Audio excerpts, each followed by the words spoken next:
Talán még az üveghegyeken is túl, valahol az Atlanti-óceánon található egy sziget. Lakói évezredek óta életüket a felhők, a hegyek, az óceán és az élővilág gondjaira bízzák. Számukra az őket körülvevő néhány négyzetkilométer maga a világmindenség. Ez Grönland. A helyiek nyelvén Kallalit Nunaat, ami annyit tesz, az emberek földje.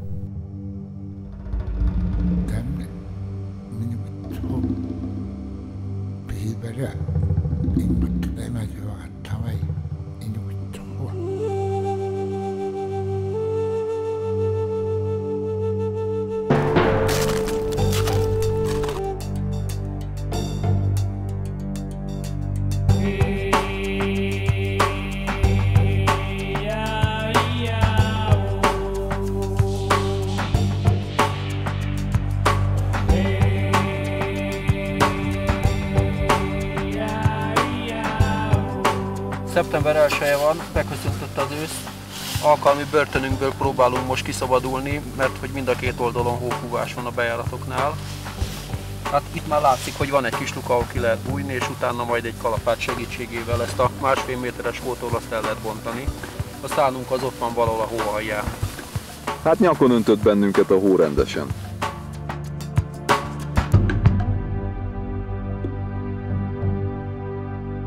Hát alaposan megtréfált bennünket az időbe, jött a szél, a hófúvás, és a -25 fok. 11 nap alatt haladtunk 80 kilométert. Nem igazán szívderítő, ez kétségkívül így van, de hát majd megpróbálunk még egy kicsit jobban összehozni. Pistán látszik, megpróbálom közelebb hozni. A fiam az holnap megy iskolába először.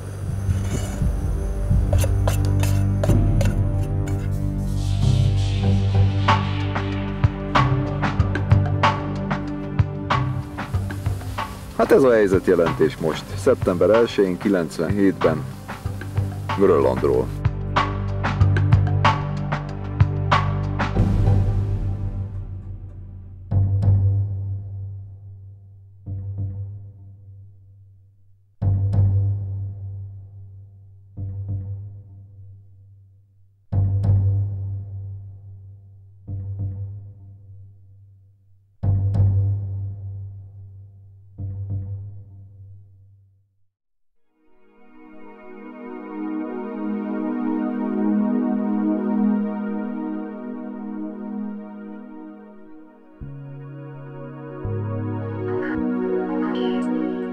Grönland a Föld legnagyobb szigete. Területe Magyarországénak 22-szerese. Bár az utolsó jégkorszak előtt kenyérfák és mocsári ciprusok uralták a tájat, ma területének 85%-át hatalmas fehér jégsivatag borítja. De Vörös Erik, aki 986-ban Európából az elsők között vetette meg a lábát, nem minden ok nélkül adta a szigetnek a Zöld Föld nevet. A grönlandiak úgy tartják, hogy bár kevés dolog jutott nekik, de ami igen, abból a legjobb.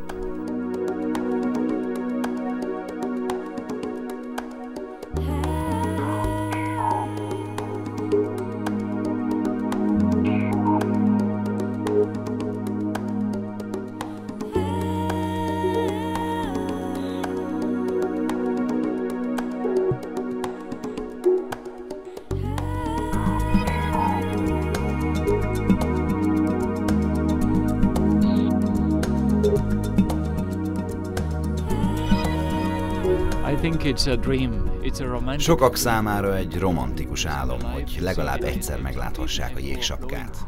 Néhányan, amikor Európából az Egyesült Államokba utaznak, lenéznek a repülőgép ablakából, szemük elé tárul a jégsivatag látványa, és ekkor elhatározzák, hogy ide még visszatérnek.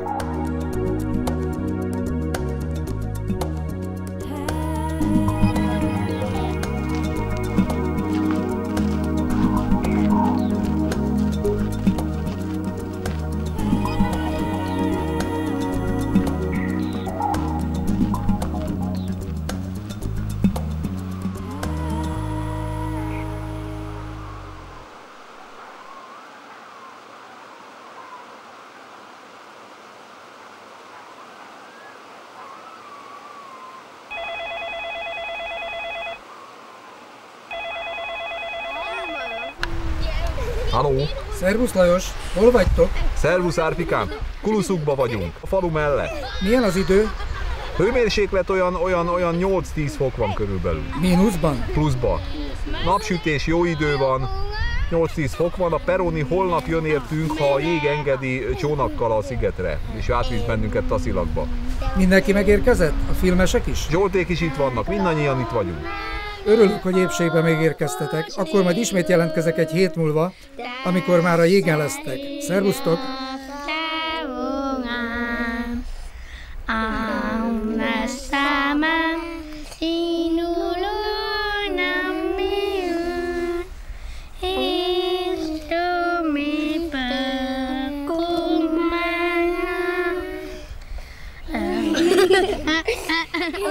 Az inuitok úgy tartják, hogy a gyermekek kifejlett egyéniséggel jönnek a világra, és már születésükkor bennük lakozik az őseiktől örökölt túlélési ösztön és bölcsesség.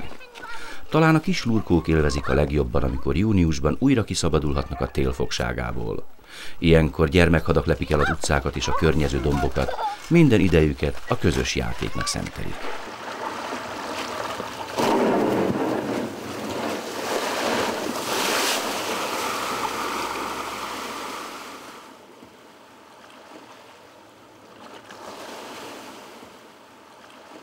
Na, fiúkák, hoztam valamit a postáról. Vala, te vagy a nagy halász. Igen, leszállás után most. Jó. Leszállás ki lehet volt a leszállás. most már nagyon leszálltunk. Nagyon leszálltunk. És itt van az a standard, amit el kell érni a jégen, hogy milyenek legyünk.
Finomabb grönlandi fehér lazacot fogjuk most megenni. Ja, azt bírom, hogy az iglúnak a kéménye hogy füstöl.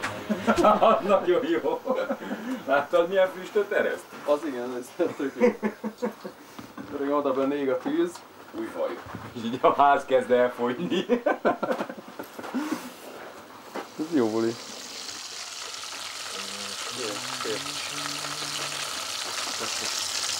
Szabad egy másodperccel? Ennek tegnap járt le a szavatosság egyébként, hogy emlékeztetően mondom. Egy kicsit oda ragad a...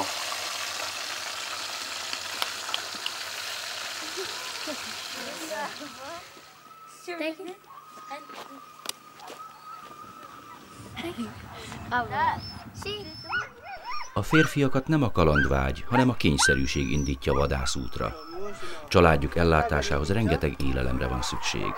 Évente fejenként 85 kg fókahús fogy Grönlandon. Ma is megfigyelhető hagyomány, hogy az elejtett állatot a faluban a családok közt szétosztják. A téli időszakban sajnos gyakori vendég az éhség. Az inuitok hagyományosan szerény és szűkös életmódjára mi sem nagyobb bizonyíték, mint hogy a nyelvükben a 12-es szám után már csak annyit mondanak: sok.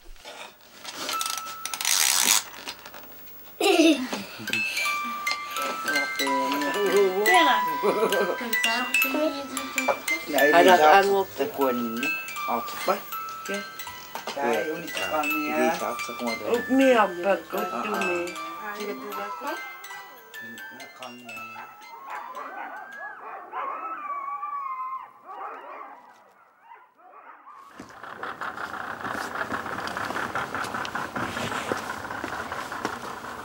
Atyus, adom az anyagot. Adja az anyag.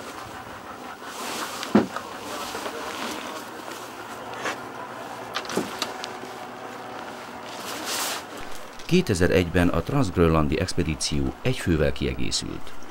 Kollár Lajos és Tarjány István mellé Kis Csaba csatlakozott. Az útvonal már ismerős, tudják, hogy mire számíthatnak. Tasiilaqba, Kelet-Grönland legnagyobb városába tartó egyórás hajóút viszont minden alkalommal varázslatos. A helyi taxisofőr bámulatos ügyességgel manőverezi csónakját a hatalmas jégtáblák közötti keskeny csatornákban.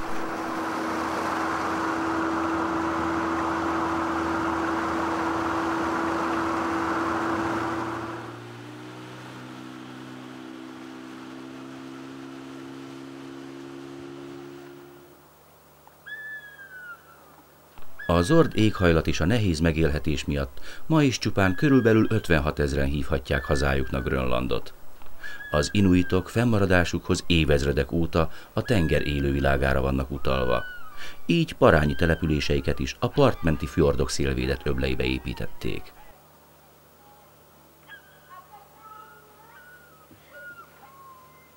Tasiilaq town is the biggest town in the East Coast. Tasiilaq a legnagyobb város Kelet-Grönlandon. 5 település tartozik ehhez a községhez. Kulusuk, Kummiut, Sermiligaq, Tinitekilaq és Isortok. Isortok a legdélebbi település. Errefelé általában halászatból és fókavadászatból élnek az emberek. Vannak persze közösségi munkahelyek is. Az élet majdnem olyan, mint egy európai városban. Van óvodánk, iskolánk, egy szóval mindaz, amit egy városban megszokhatott. De ennek ellenére nagyon elzártan élünk. Tudja, itt nem lehet csak úgy átsétálni a másik faluba, vagy fölülni egy vonatra. Hajóval vagy helikopterrel közlekedni. Több évig laktam Dániában, és gyakran megyek vissza nyaralni. De nem tudok megbarátkozni az ottani élettel. Túl sok a stressz és a sietség. Nem tudom ezt megszokni. Így azt hiszem, hogy én már csak itt maradok Tasiilaqban. Tudja, ez egy gyönyörű és egyszerű élet.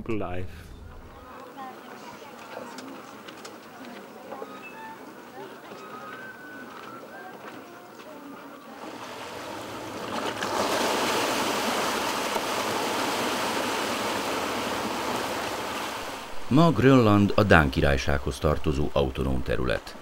Néhány, főként személyi forgalmat bonyolító, Izlandról, Kanadából és Dániából érkező menetrend szerinti repülőgépjáraton kívül alig egy tucatnyi hajó téved csak erre. A teherszállításnak tulajdonképpen ez az egyetlen módja. Az expedíció szánja és élelmiszerkészlete is az első jégtörő hajóval érkezett.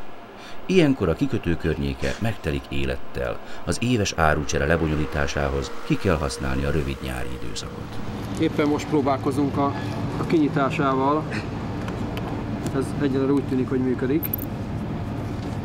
A csomagolás az éppen van, reméljük, hogy a szánunkhoz használható állapotba került ide.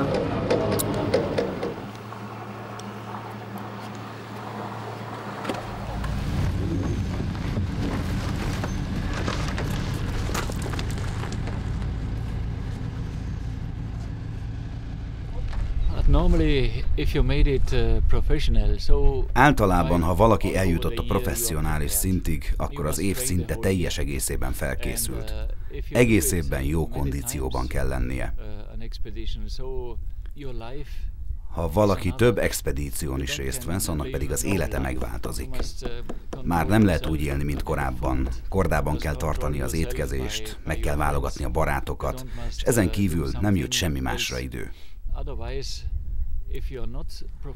Ha pedig valaki nem profi, csak egyszer vállalkozik az életében expedícióra, annak nagyon alaposan fel kell készülnie.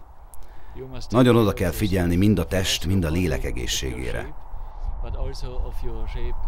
Az önfegyelem elengedhetetlen. Tisztában kell lenni azzal, hogy olyan történhet az emberrel, amely addig még sohasem.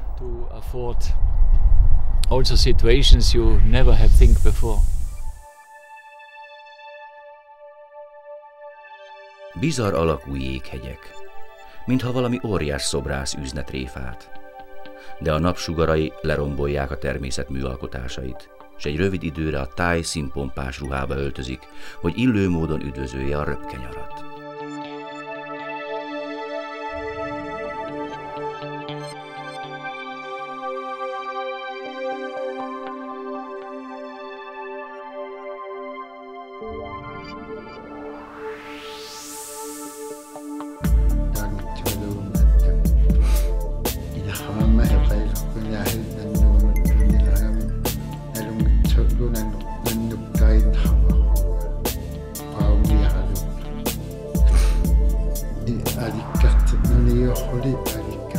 Az állatok is előjönnek téli rejtett helyeikről.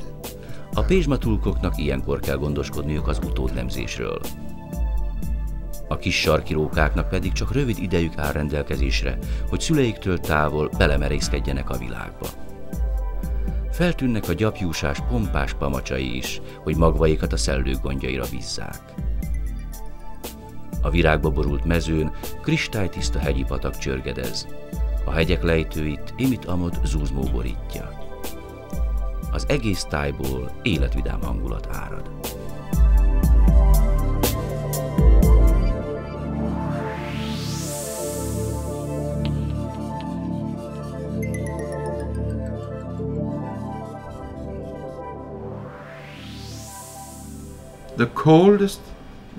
A leghidegebb hőmérséklet, amit eddig mértek Grönlandon, az talán -50 fok volt. A jégsapka közepén nagyon hideg szokott lenni. Fönt északon, Scoresby-Strandnál is általában nagyon alacsony a hőmérséklet. Meg a nyugati parton, Sondre-Stromfjordnál is igencsak hideg van. Ellenben itt Tasiilaqban nincs hideg. A település közel helyezkedik el a tengerhez, és emiatt sosem hűl le teljesen a levegő. Ha már -20 fok alá esik a hőmérséklet, akkor megborzongunk, és panaszkodunk mindannyian.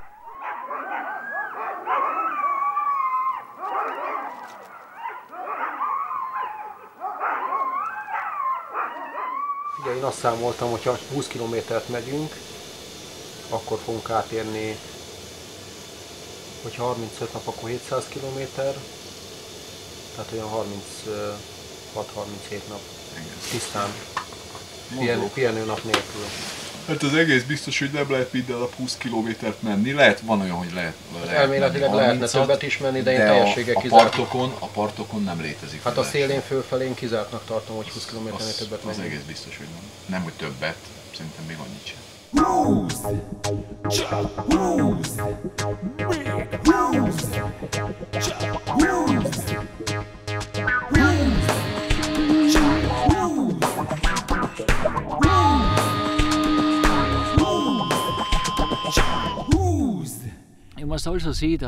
Amikor valaki úgy teszi meg ezt az 500 kilométert, mint Istvánék, akkor az tisztességesen megdolgozik a sikerért. Kizárólag önmagára támaszkodva éri el a célját. Ez egy kihívás. Persze minden embernek tudnia kell, hogy mit szeretne. Sokakat csak a sport teljesítmény csábít, és az, hogy minél több kilométert tegyenek kevés gondolkodással.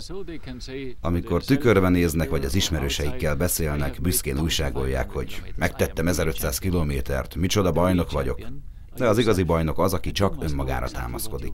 Mindenkinek tudnia kell, hogy mit szeretne és miért.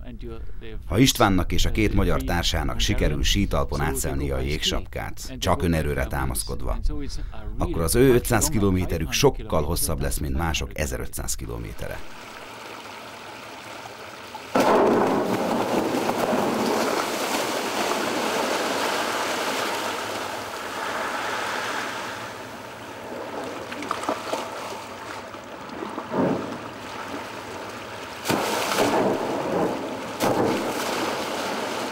Jó kis méterességek vannak itt. Tehát így alig ha érünk estére Izortokba.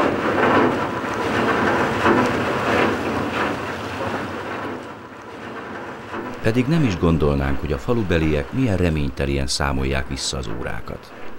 A települések 8 hónapon keresztül a külvilágtól teljesen elzárva a jég és a sötétség birodalmának rabjai. Júniusban a napsugarakkal együtt érkezik az első jégtörő hajó, hogy a boltokat újra feltöltse. Ilyenkor rövid időre megjelenik életükben a bőség és a kényelem európai fogalma.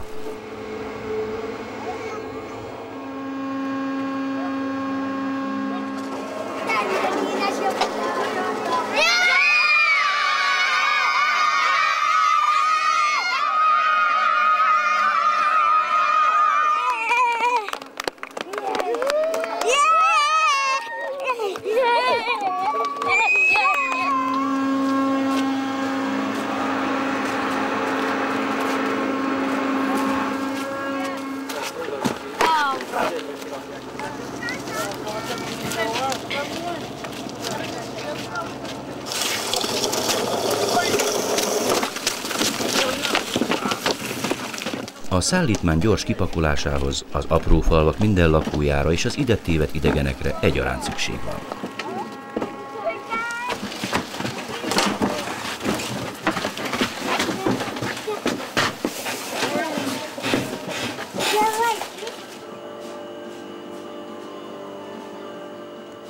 Kapható itt minden. Lábbeli, mikrohullámú sütő, és persze gulyásleves konzervben.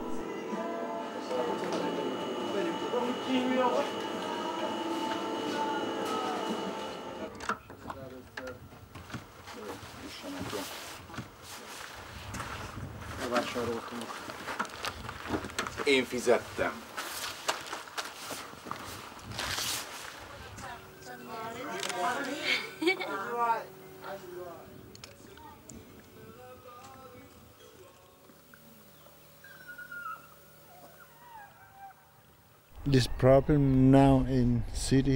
A városokban sok gond van. Sokan túlzásba viszik az ivást. Ez nagy probléma. Ennek még a fókák sem örülnek. Én inkább a természetben szeretek lenni. Nyáron is, és télen is.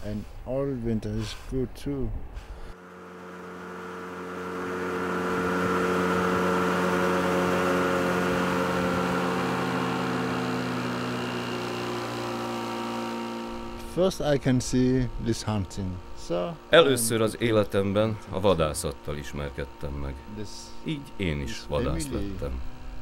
Ez a családunk élete. Mindenki nagyon szeret vadászni, mert a fókahús nagyon finom.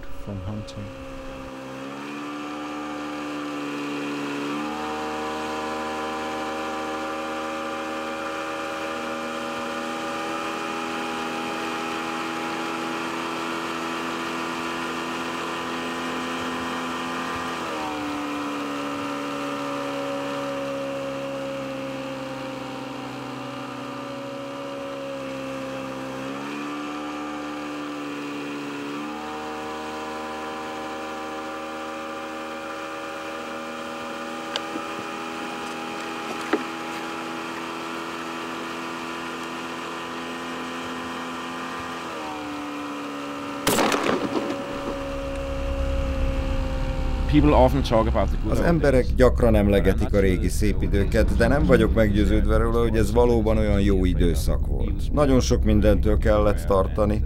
Az akkori hiedelem szerint mindenhol gonosz szellemek leselkedtek, és rengeteg tabut kellett betartani. Állandóan ott leselkedett a veszélye annak, hogy nem lesz elég zsákmány a téli időszakra. A kisházikókban gyakori vendég volt az éhség errefelé. A hosszú téli estéken az időt az eszközök és a ruhák rendbetételével töltötték az agyakházikókban, de ugyanilyen fontos volt, hogy évről évre újra elmeséljék a régi legendákat és mítoszokat, hiszen az inuitok az ismereteket szájhagyomány útján örökítik át. Az egyik ilyen közismert történet a tengerben élő állatok anyjáról, Szednáról szól. Mikor kevés elejteni való állat volt, az inuitok úgy gondolták, hogy az emberek megszegtek bizonyos tabukat. Így az óceán mélyén élő leány, Sedna, haragjában maga köré rendelte a fókákat és a bálnákat. Ilyenkor a sámán feladata volt, hogy lemerüljön a mélybe és kiengesztelje. Mikor Sedna megenyhült, szabadjára engedte az állatokat, melyek aztán feljöttek a víz felszínére, és ismét felajánlották magukat az inuitoknak.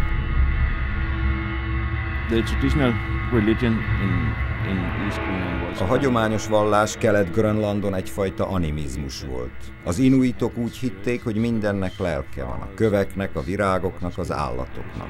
Mindenben lakozott egy szellem. Erre a régióra jellemző, hogy fából maszkokat faragtak. Ez a hagyomány csak itt Kelet-Grönlandon figyelhető meg. A maszkokat a sámán használta, hogy segítségükkel kapcsolatba léphessen a szellemekkel. Alig 100 éve csak, hogy az európaiak megjelentek Grönland partjainál, így biztos vagyok benne, hogy a civilizáció még friss élménye a társadalomnak. Manapság mindenki úgy öltözködik, mint Skandinávia többi részén, de biztos vagyok benne, hogy vannak, akik még a régi hagyományokban hisznek. Sajnos ezeket a dolgokat nehéz megismerni a kelet-grönlandi nyelv ismerete nélkül. A grönlandiak még nem felejtették el a zsákmányszerzés több évezredes tradícióit. A bőrből készült csónak, az úgynevezett umiák és a bálnák, valamint a fókák elejtésére használt csípőkeskenységű kajak ugyan már bekerült a múzeumokba, de a modern motorcsónakkal sincs könnyebb dolga a vadásznak. A fókabőrért már nem adnak jó pénzt. Az ára leesett. A vadászatból már nem lehet megélni. Amikor vadászunk, akkor nagyon jól jön a hús, de mivel a fókabőr ára leesett, így ebből már nem lehet megélni.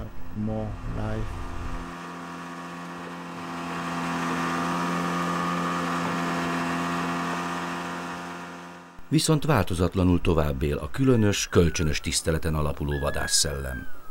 Az inuitok számára az állat elejtése nem az ember diadala. A természet csodálatos körforgásában, hol az ember esik áldozatul a természet kiszámíthatatlanságának, hol pedig az állatok ajánlják fel önmagukat.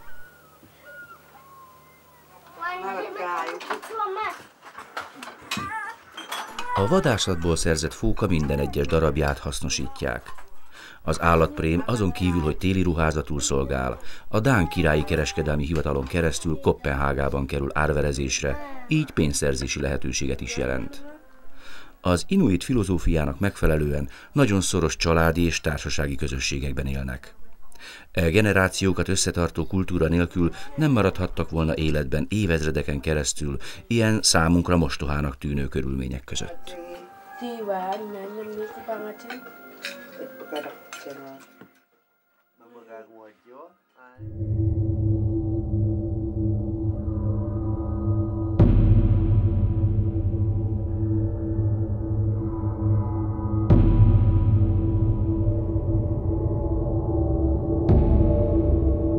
A hulladék új keletű fogalom Grönlandon.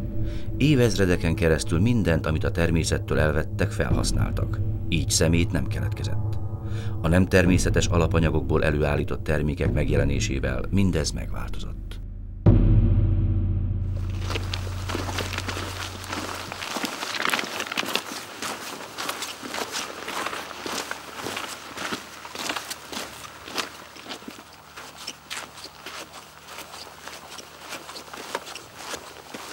Míg a grönlandiak élete a megszokott ütemben zajlik, az expedíció búcsút int az utolsó lakott településnek is, hogy elérjék a jégsapka peremét. Az egyhetes előkészületek után elkezdődik az igazi kaland.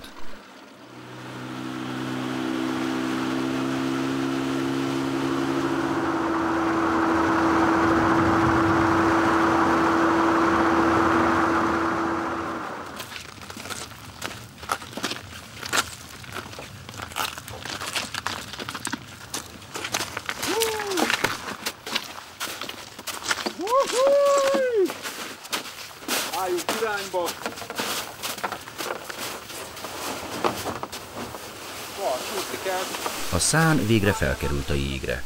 A legfontosabb most a 250 kg felszerelés utolsó számba vétele. A 40 naposra tervezett átsíjeléshez rengeteg energiára van szükség, így a gyorsan elkészíthető expedíciós ételeken kívül rengeteg kolbász, tészta, szárított gyümölcs és vitaminkészítmény kerül az erre a célra speciálisan készített számba. 2001. július 10-e van. A béres transgrönlandi expedíció ezen a ponton ma elérte a grönlandi jeget. Pontosan így terveztük, némi hányattatás után, de azért elég pontosan ideértünk. Most folyik a bepakolás. A felszerelésünk megérkezett motorcsónakkal hoztuk el Izortokból 2 fordulóra, és reményeink szerint 2-3 óra múlva el tudunk indulni egyenesen föl az Izortoki moréna felé. Reméljük, hogy semmi probléma nem lesz, hogy elérjük a morénát, onnan aztán pedig egyenesen lehet menni a nyugati part felé.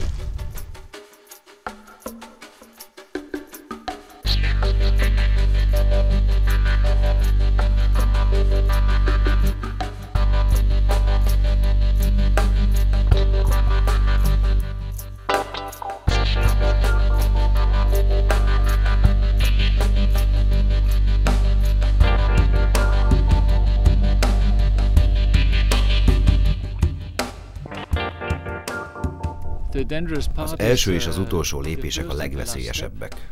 A jégre felfelé menet rengeteg jéghasadék van, nagyon kell rájuk figyelni.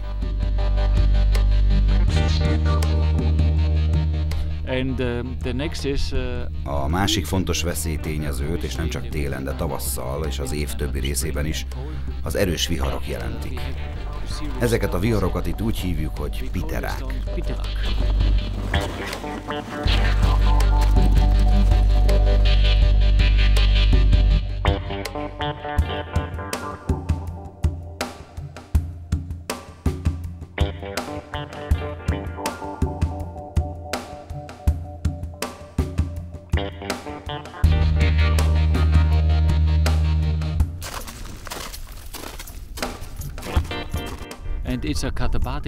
A jégsapka felől érkezik egy hihetetlen erejű szél, amely elérheti a 200 km/óránkénti sebességet, és biztos halált jelent. Rendkívül veszélyes. A felhők pontos ismerete nélkülözhetetlen. Pontosan kell ismerni a természetet, és tudni kell, hogy az apró jelekre hogyan kell reagálni.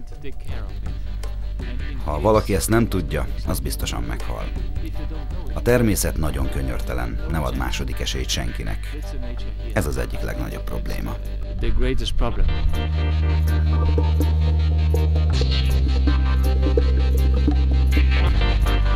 A csapat korábbi expedícióját is épp e szél hiúsította meg. Fridtjof Nansen, az északi területek egyik leghíresebb kutatója és felfedezője, így ír erről naplójában. Nevetek a jéghatalmán. Bevehetetlen várban élünk. Kinevetem a hideget. Semmiség az egész. Hanem a szeleken nem nevetek. Ezek jelentenek mindent. Nem hajolnak meg az emberi akarat előtt. Jó reggelt! Jó reggelt, fiúk! Nagyon reggel van, 3 óra elmúlt már. 4 óra különbséggel vagyunk mínuszban. Milyen most az idő? Kiváló az idő, rögtön kell a nap, illetve hát le se nyugszik, csak egy picikét megpihen. Rögtön kell a nap, és van egy olyan jó 20 km/h szél, tehát kiváló, ideális időben vagyunk.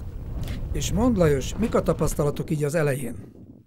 Ez az első nehéz szakasz volt, ahol föl kellett jönnünk. Körülbelül 250 kg súlyú a szán, ezt kell fölvonszolni egy olyan 30-40 kilométeres, elég meredek glecserhasadékok szabdalta terepen. Ez mondjuk egy nagyon nehéz. Az első 3,5 kilométert megtettük. Tegnap délután, kora délután kezdtünk el följönni, mert reggel átjöttünk Izortokból csónakkal a fjord partjára, illetve a jég partjára, és az első táborunk helyéről beszélek most éppen. De és mi lesz a menü reggel? A reggeli ma kávé, kakaó, műzli, és ha valaki még ezzel nem érte be, akkor némi csokoládé, aszalgyümölcs, és ilyen egyéb nyalánkságok. Lajoskám, akkor sok szerencsét a további utatokhoz. Szervusztok! Ez a szép kis szerkezet, ez egy 20 wattos napelem, ami az expedíció műholdas telefonjának, kameráinak az elektromos energiaellátását biztosítja.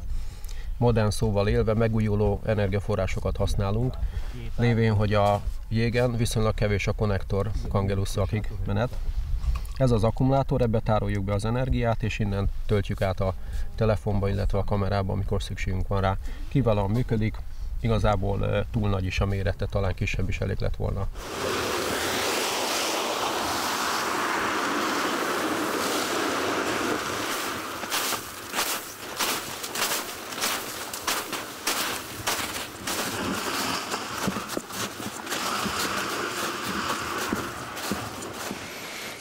Ez mi akarok lenni, amit olvasztasz, krumplipüré?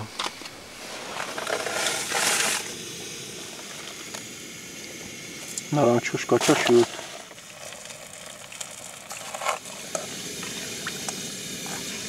Kacsáknak szoktak ilyen kaját csinálni. Ennek egészen rizskinézete van. Ez egy egészen egyszerű köris csirke rizssel. Narancsal, mazsolával. Az is van benne, igen. Ahogy elnézem, még ehető is. Nagyon prima.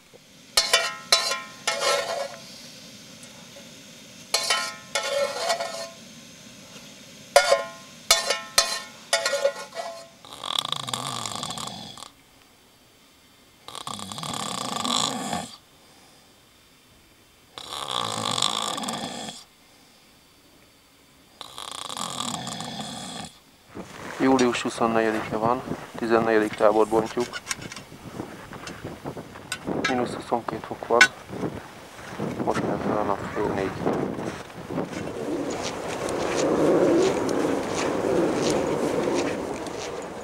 A napok végtelen egyhangúságban telnek. Így csak a rossz idő különböztetheti meg az egyik napot a másiktól. A néhány óránkénti pár perces szünet megtöri a monotóniát.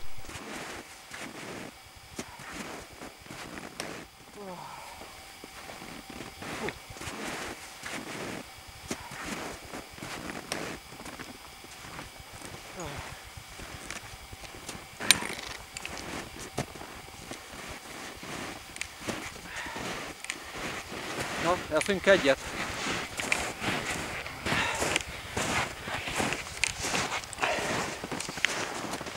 Öregem, jöttünk 10 kilométert 4 óra alatt.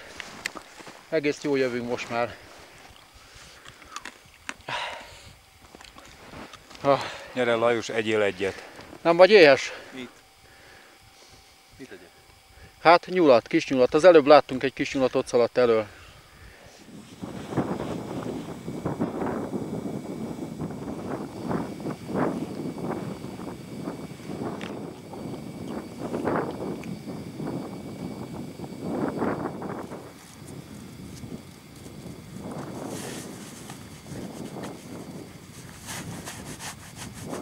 Jaj, de jó!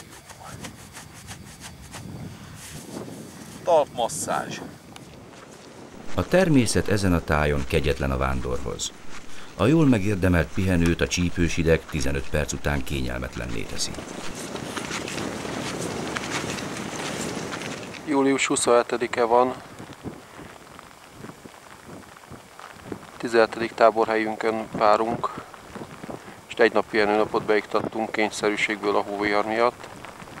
Nem olyan nagyon erős, 40 km/h szél fúj, szakad a hó. Menni lehetne, de nem látunk semmit. Mínusz 4-5 fok van. 2 hét után az időjárás megállt parancsolt az expedíciónak. A távnak épp a felénél beiktatott édes pihenőnap után újra nekiveselkednek, hogy legyőzzék a monotóniát és a magányt. Ez, amit látunk, ez a nagy grönlandi valóság. 23 napból eddig ez a 7. nap, ami teljes tejfölbe telik el. Vagy hóesés, vagy köd. 8 órán keresztül úgy menni, hogy ezt látjuk, az maga tömény unalom és rettenetesen fárasztó.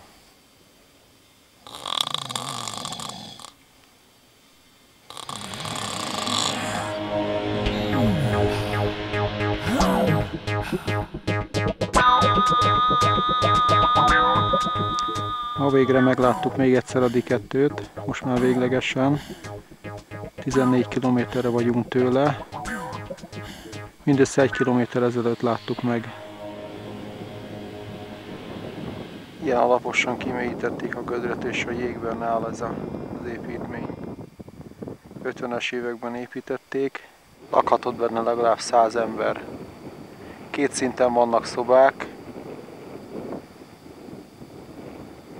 vagy 50 darab szoba, 1 személyes, illetve 2 személyes is.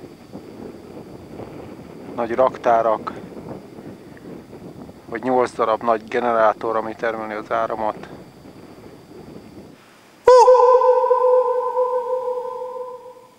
A D2 radarállomás lokátorkupolájában vagyunk. Fantasztikus lenyűgöző egy helyzet. Itt egy lakosztály. Mint egy szálloda. Úgy mentek el innen, mintha riadó lett volna, szinte 1 óra alatt elhagyták a helyet. Jön az öreg guberáló. Menjünk lefeküdni, fiú. Liszt, konzervek, tej, cukorzsák számra, barna cukor, ott is cukor, rostos üdítő, mosóporok befőttek, zöldségek, kakaó, tömérdek sok, kávé, tömérdek sok. Sikerült hirtelen 2 0,33-as üveg sörre szert tenni itt a D2-ben. Az egyik egy Budweiser, a másik pedig egy Carlsberg. Kicsit fagyott volt. Hát kicsit meg van fagyva, de ezt még becsapjuk ma. 30 napja nem volt olyan nap, hogy ne hallottuk volna a sörszót elhangzani. De azért most megvan.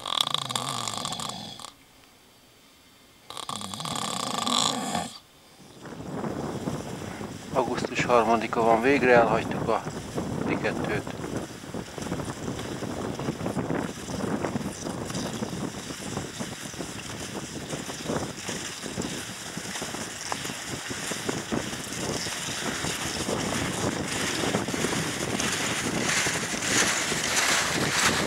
Viszont már csak 90 km van a 660-asig.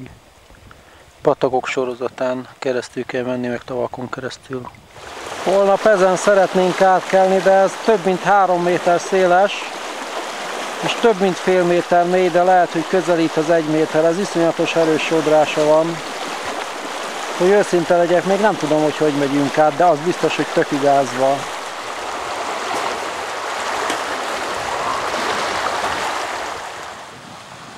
Teljes leltárt fogunk csinálni, itt egyenként minden átkerül a patakon.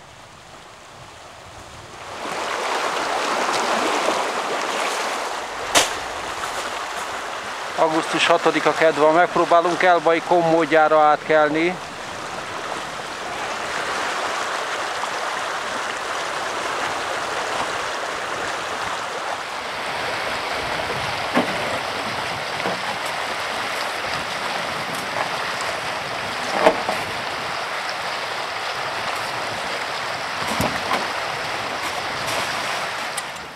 A 29. táborhelyünk. Valószínűleg az utolsó előtti 660-as előtt.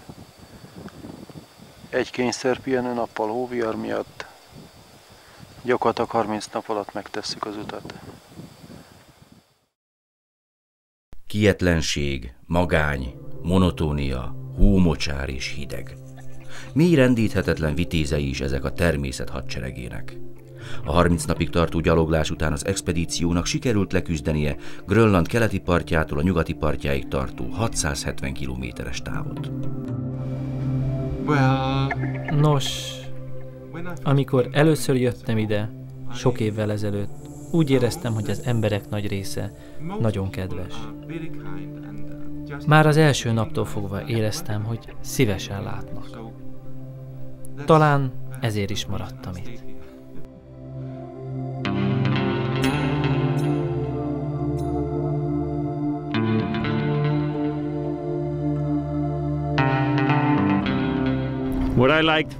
Nos, amit annyira szeretek Grönlandon, az a természet, a család szeretet és az emberek kedvessége.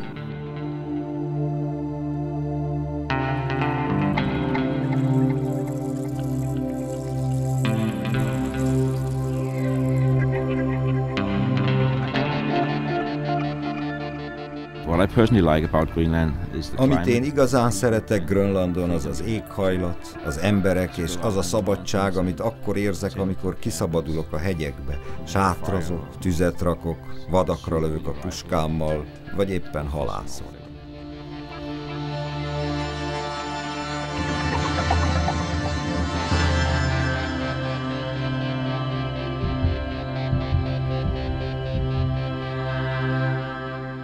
The eyes of the child here. A szemek, a gyermekek ragyogó szemei. A jéghegyek színe a víz alatt. És a hihetetlen, végtelen látóhatár a jégsapkán.